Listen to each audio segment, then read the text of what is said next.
Tell us about Ann Golden's style of communications. Are you a sit-down talk with people? Are you an email person? Are you a letter person? I mean, you've been the CEO of some big organizations and you've worked in very senior capacities. What's your style of communications and what has worked for you in terms of communicating with others and them communicating with you? Probably I use all methods of communication. So in other words, but I am, in terms of making the ask, I like to do it in person. If it's impossible, I will do it by phone. In running the organization, I notice increasingly that my staff are emailing. Sometimes conflicts emerge. Half the time it's because there's no tone in email, and tone is read into an email. And I say, why don't you just get up and go see the person? They're only 3 doors away.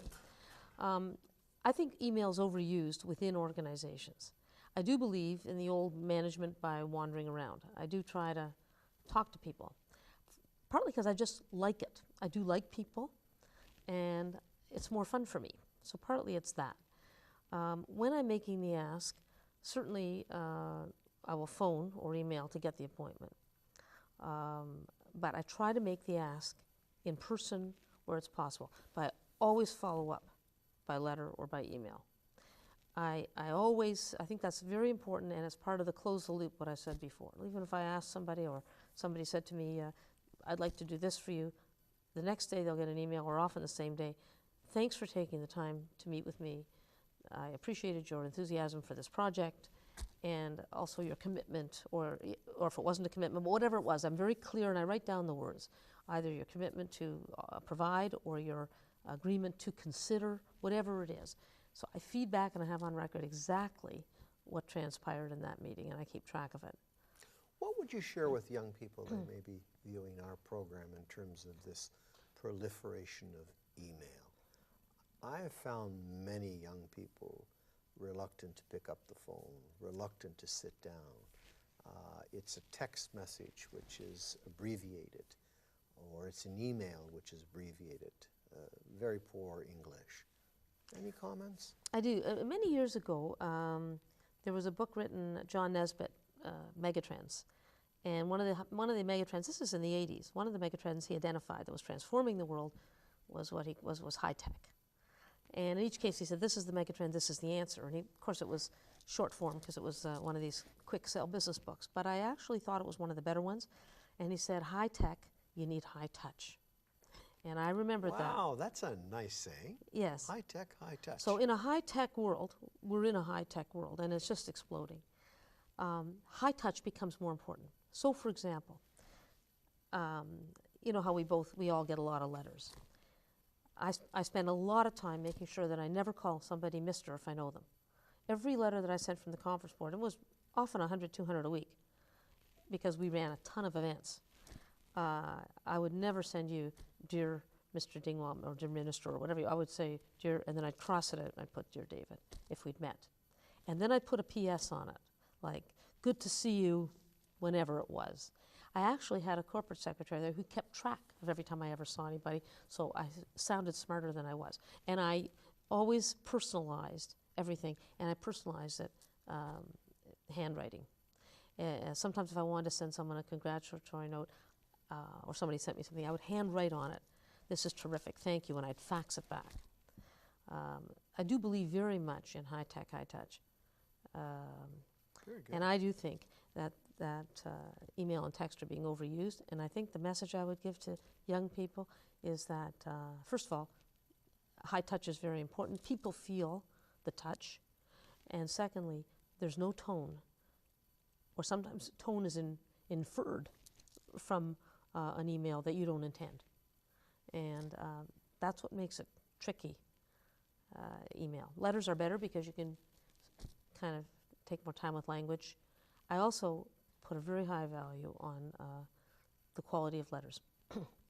For example, I had all letters double-checked so there would never be an error. And spelling of names, never spelled the person's, I mean, I hope I never did, spelled the person's, but I paid attention to all of that. Because to grammar and to, because I think people care about that. I think people care if you spell their name wrong. I do, even though they say they don't. I think they do as well. Yeah. I think they do as well. But I find a lot of young people today, the letter is gone. Yeah. The thank you note is gone. Gone. It's the text, which is abbreviated now, or the email, which is abbreviated Yeah. now. Yeah. And I think it's a very dangerous precedent. I don't know what's going to happen because they all are used to it with each other. And right now, they're in a multi-generational world, so it's the person who's a little bit older, that remembers,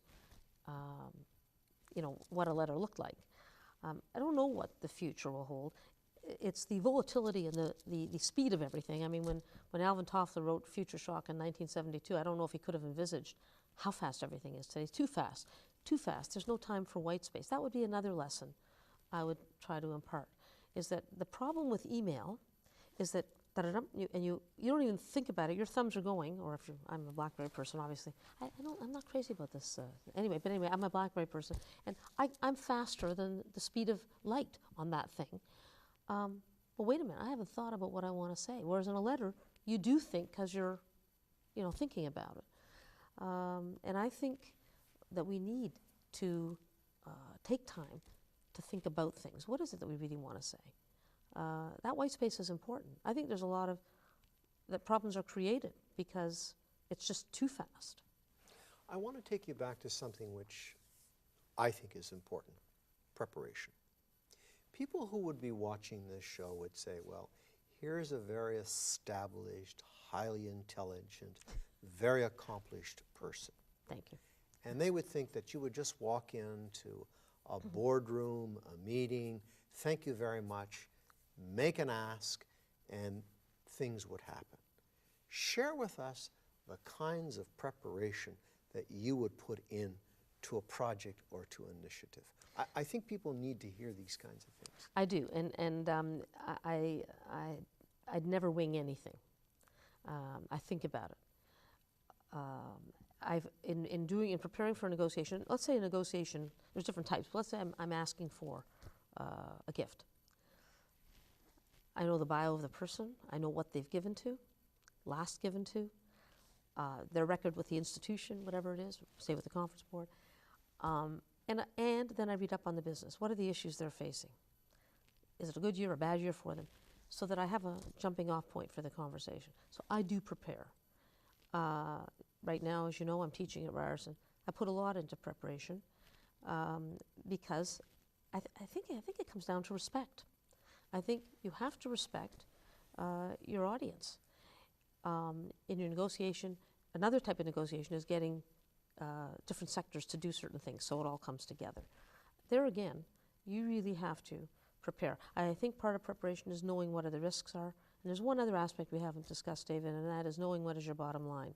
Going to come to that. Okay, so leaving that part of it out, I do prepare for everything very, very carefully. I see people who do wing it. Sometimes they get away with it, more often not.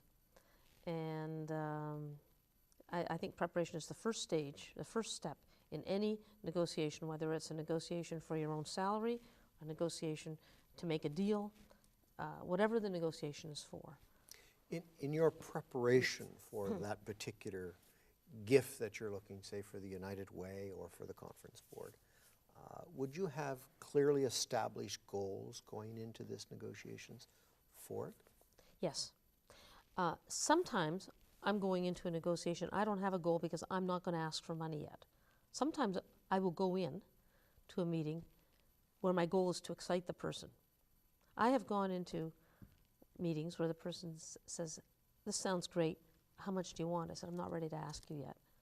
I really wanted to get your feedback on my proposal. What do you think? Is this something that would appeal to you? Yes, tell me what you'd like. I said, I'm not ready to. And the person said, well, you know what, I want to commit this. And then I go, I'll say humor-wise, I'll say, well, if if I have to say yes, I will. But you don't always go in asking for the gift. Sometimes you go in to get advice.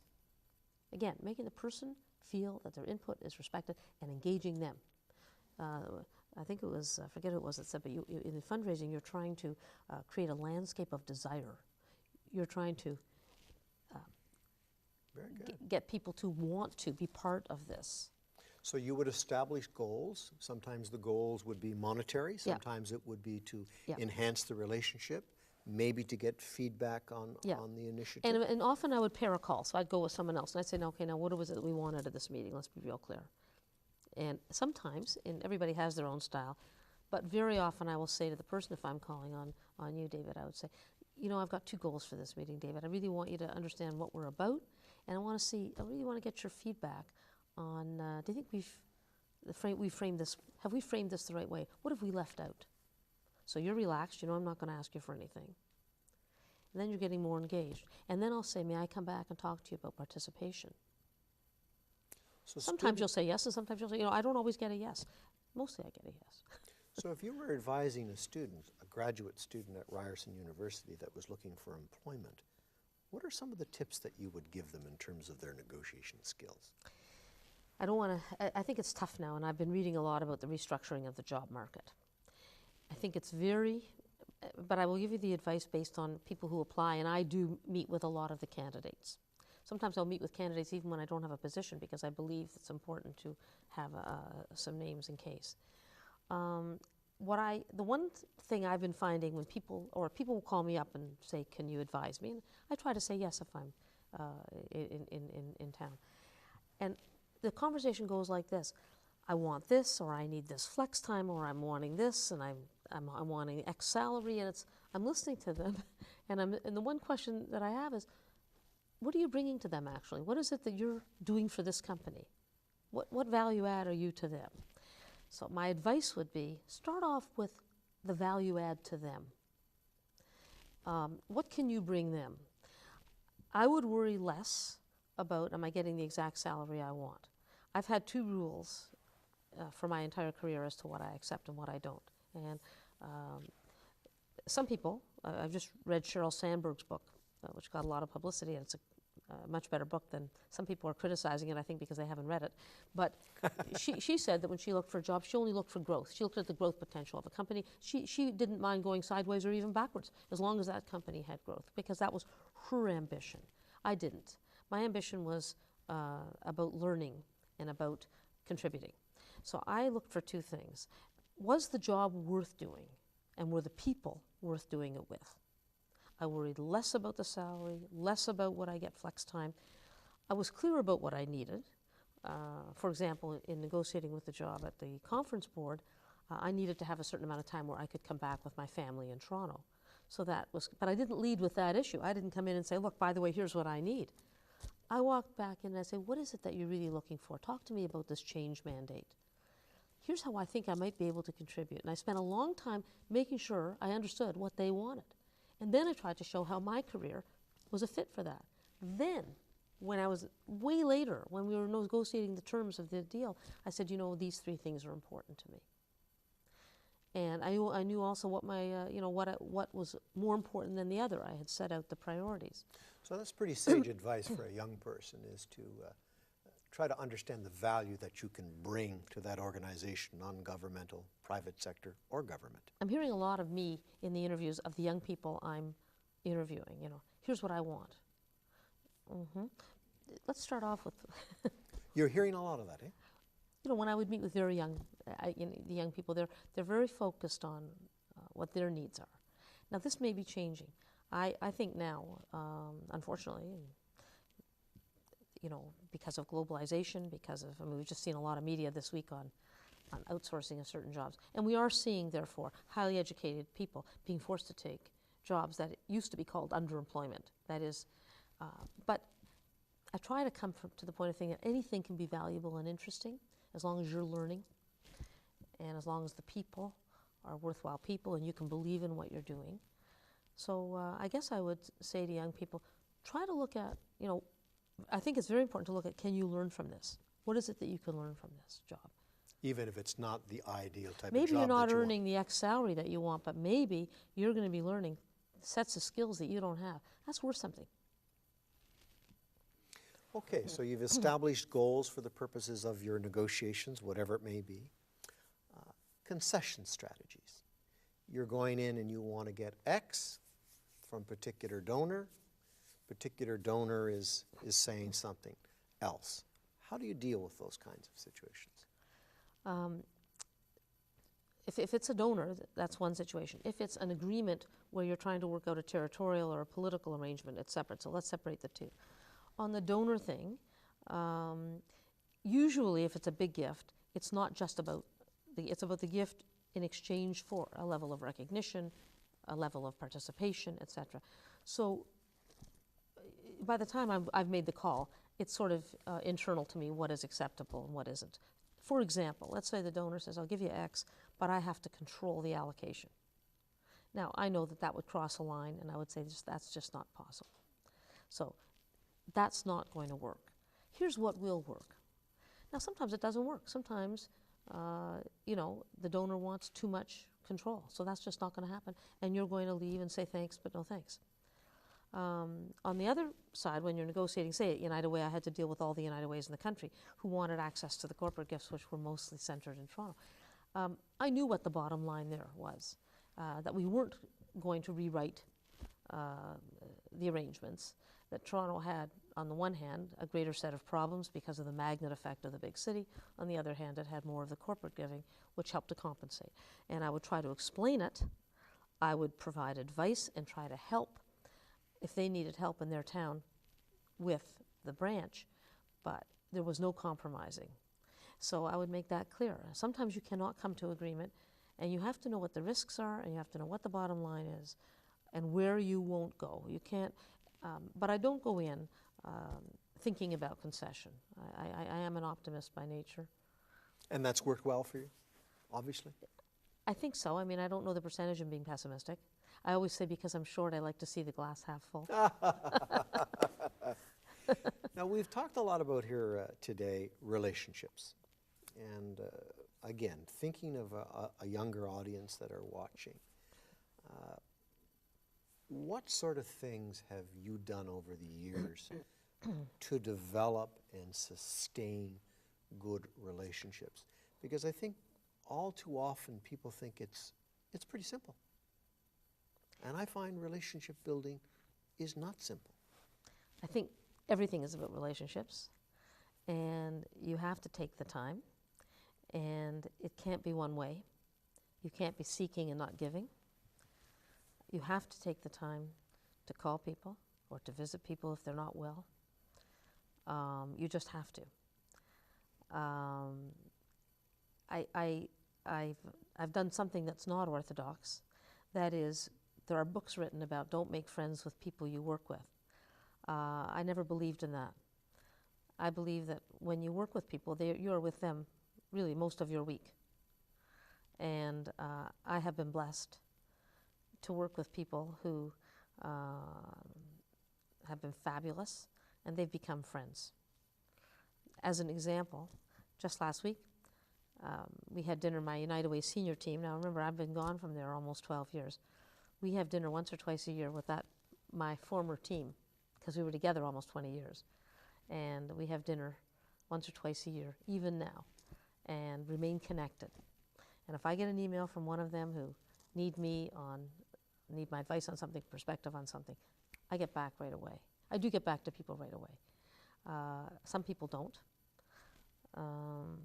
But I do think if you want to have a life that's rich with friendships and colleagues, and I do think,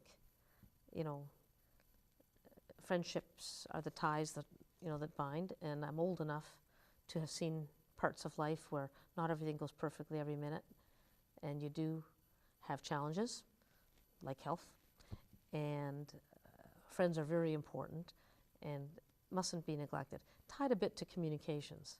It can't all be done with Facebook. I don't think, although I see my grandkids maintain their relationships on Facebook. I was on Facebook. I just decided I would join Facebook so I would see what my grandkids were doing, and I was on for about a minute and a half. And then I had to get off of it because then suddenly about 120 people wanted to be my friend. I thought, oh my goodness, I can't keep up with this, and I went off. But people do utilize Facebook, and I do think from talking to them that Facebook becomes a surrogate for actually getting together. So that's not where I'm at. It could be my generation, and maybe Facebook is a satisfactory alternative for people. I don't get that myself. I've been sharing with young people as well as others that relationships, cameo appearances don't work if you want to sustain a good working relationship. Particularly if you have negotiated an arrangement, you want to maintain that arrangement. But relationships are a lot of work. You know, they are a lot of work, but they really matter. And you know, even in fundraising, I once approached somebody for a gift to United Way, and he said, look, this isn't my priority. I don't really want to give, but you know what? I'd give to underwater hockey if the right person asked me, so I'm giving you a gift, because we were friends. Then it turned out apparently there is such a thing as underwater hockey. I didn't know. But it doesn't always work. I mean, I've been turned down on occasion by friends, but mostly not. Mostly a friend is but it's even beyond just getting something out of it. It's just, what is your whole life about? And you know, I enjoy. Anybody over your careers, many different careers, stand out as a superb negotiator who had great skills at negotiation? I would say many people. Certainly the people that I've worked with, the people who headed up the campaign at United Way are fantastic fundraisers and fantastic negotiators. Many at the universities. I think many university presidents, that's what they do. A number of CEOs that I've met with, although depending on the company, often they're in the position of holding most of the cards, and it's really someone that has to negotiate with them. So rather than naming names, I would say that in politics, I think style matters. And sometimes what we're seeing in politics is where people don't feel consulted. And they feel betrayed because they weren't consulted. And sometimes they feel betrayed because there's scandals, but sometimes they feel betrayed because they haven't been consulted. And so there'd be a number of people, but I don't think it would be useful to name one. Also, I think context is a lot. Somebody can be very good in this situation and not so successful in that situation. You mentioned earlier at the top of the show that impatience, there's nothing wrong with being somewhat impatient. But let's do the flip side of that. Where is patience in the negotiation process? You seem to me to be a very patient, if not persistent individual when she's onto a particular project. Would that be a fair description? I've been described as persistent. I hope with respect and affection. Yes. No, but I have been described as persistent. You have to know when to give up, of course. You don't want to be annoying. If you get to be annoying, then it's not good. Somewhere between persistent and annoying. I am an impatient person, and people who I think would be humorous if my husband saw you describe me as a patient person. We're going to have to get him on the show. I think he'd jump up and say, I don't think so. And I think maybe, I'm trying to just think here, but I think there's a difference between being impatient and knowing how long certain things have to take. I'm impatient for the result. Again, someone once described me as a to-do list. I like to get things accomplished. And I work hard to do that. But I think, and you gain this over time. I don't think I understood it right away when I was starting off. But if your impatience becomes an impediment to achievement, you have to change it. And I think I probably learned that way back. One of my jobs was to be the research director for Dr. Stuart Smith at Queen's Park. My impatience was important there. You had time between 9 and 11 to prepare the question for question period at 1, so being quick and impatient was vital. Or if you were too patient, the day would pass and your question wouldn't get asked. So that culture, each culture has its own. And you've been in politics, so you know that at times patience pays, but at times you have to be very impatient. So context matters. I think emotional intelligence is something we haven't talked about, but part of emotional intelligence is understanding. So describe your Yeah. definition of emotional intelligence. Well, intellectual intelligence is getting the point. Emotional intelligence is understanding what the other person is feeling while you get your point. So you may be right on the issue, and maybe that person feels really badly, really bad, and doesn't want to, just basically is put off. What have you accomplished? The person has to feel, in some way, good if you're negotiating with them. You want someone to walk away. Again, in negotiation, I don't believe you have to win every single thing. Very often, I remember asking for a gift from someone, and then I was going in there with a goal of 6 figures. And the person said, well, I feel better at 5 figures. And I said, me too. Let's do that. You don't want to say, oh, darn, I was hoping for A, but you gave me B. You say, that is fantastic, because that's going to allow us to do this. And you modify your plan accordingly. So I think being impatient is good in wanting results. It's bad if being impatient means you run roughshod over the other person. And you're sloppy and you're negligent and things That's of that right. nature. So I think it's impatience about accomplishment, but not impatient with listening. Let's talk a little bit about, you've made the arrangement, whether it be with a particular donor, whether it be in terms of developing a relationship, having a recommendation accepted. What does Ann Golden do when you close the deal? Usually, I thank the person, usually give a big hug because I'm affectionate, and write them a letter, and then make sure that I develop a plan to keep them updated and informed, and I make sure that I don't just say, thank you, sir, and goodbye. We think of then it's always in a team, think of a plan, either I or a member of my team would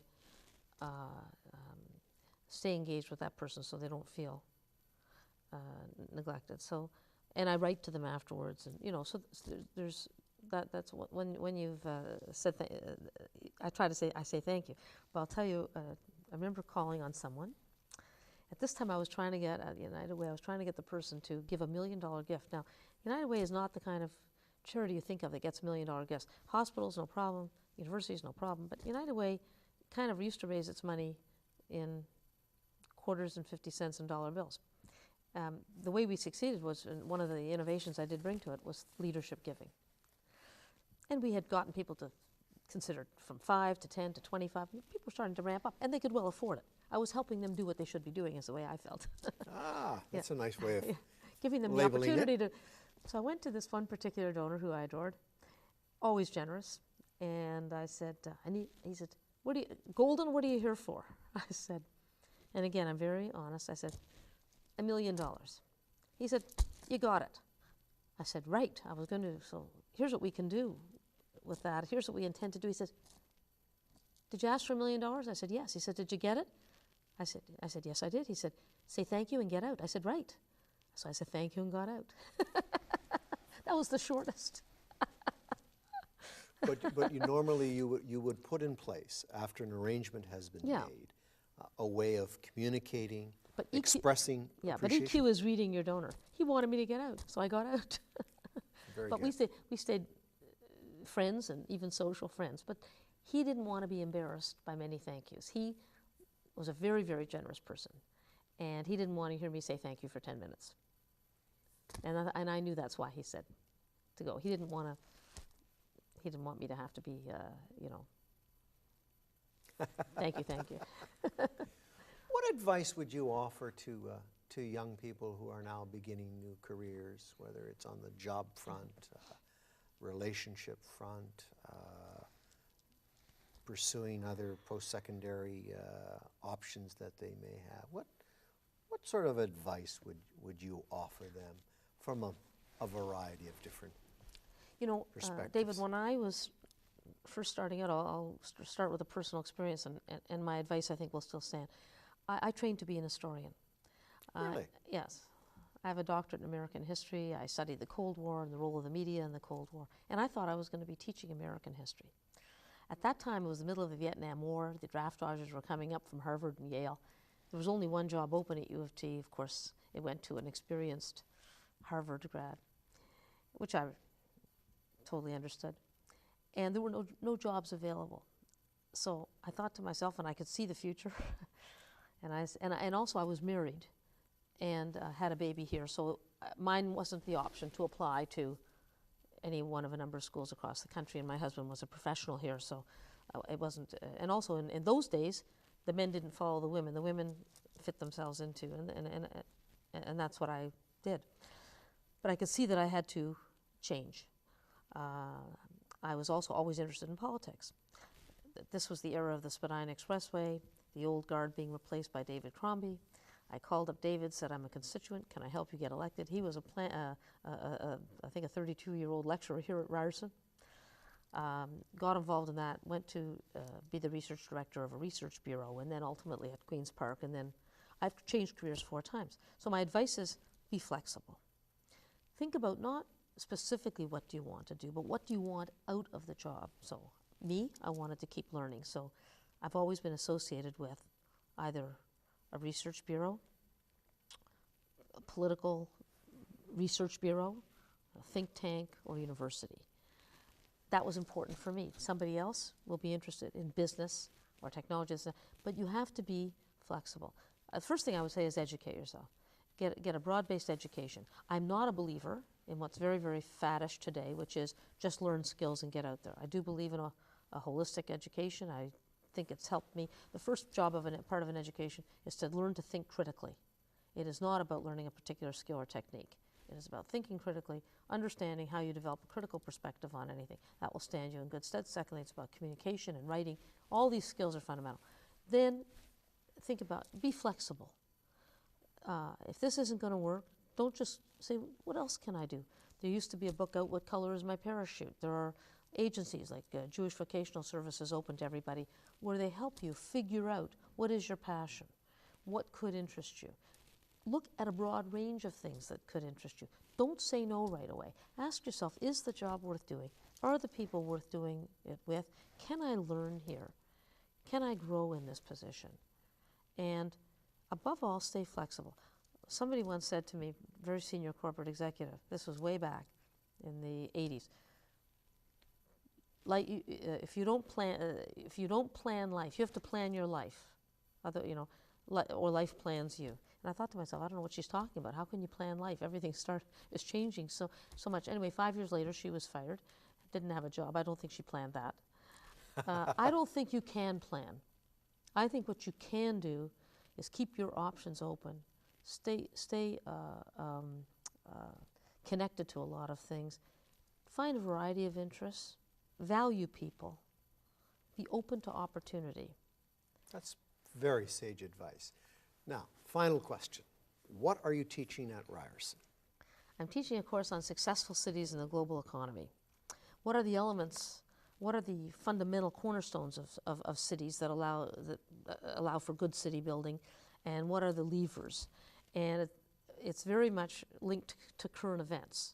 So, for example, if we look at the cornerstones of cities, we look at a knowledge platform, we look at connective infrastructure, we look at social inclusion issues, we look at environmental issues, sustainability in the environmental sense, and then we look at the levers or the things that you need to leverage all of this, and it's about money, governance, broad, not just government, but governance and leadership. Did I say money, governance, and leadership?